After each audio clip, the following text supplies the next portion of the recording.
अस्सलामुअलैकुम सब वीरां दा की हाल चाल है। सब ठीक ठाक ने इंशाअल्लाह। तुहानू दस्सिया हर रोज़ एक नवी वीडियो ताज़ा वीडियो नाल आपां हाज़र हो सा। और अज अपना हाकी दा प्लेयर कप्तान जेड़ा वो अज उतों वापस आया तो उहदे नाल मुलाकात करने हैं भाई की इहदे नाल बनी है ते की इहदी खिदमत की है मरियम ने ते शबाज शरीफ ने। ते आओ तुहाडे नाल मुलाकात करने हैं। अस्सलामुअलैकुम मियां कप्तान साहब के हाल है? वालेकुम सलाम। अगर बुरा महसूस ना करो तो हेठा तो शरीफ लाया उसो। ओ मरो खोलो मरो इंशाअल्लाह। ओ हाजिर साईं हाजिर साईं हाजिर।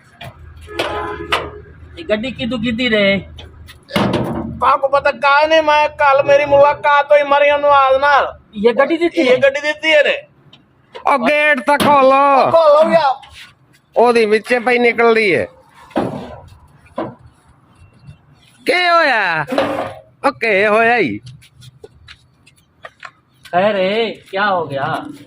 कल साईं मरियम नवाज ने माल शाल चंगा ना मैंने खवाया दादा आखिर तो माल बच्चा का है नहीं थोड़ा खा गिने ओए ढेर जे बात जा पंदर हाथ जा पंदर कैसे खाती? भाई बकरा कट्टा हर बड़ा सानु धकाई है रे। हां हुन अगू मैंने उम्मीद ऐसा नहीं जीतदे हैं। अच्छा साथ दिसती भाई आगे कदा नहीं खाता? भैया बल्ले बल्ले तो हो गई है पर मेरे ढेड ऐसी कोई मां वड़ी है और सिर गई। ओ मियां कोच मिलन आया खड़ा कोच आया खड़ा तो को मिलन और राम माल तक काम थी खड़ा ने।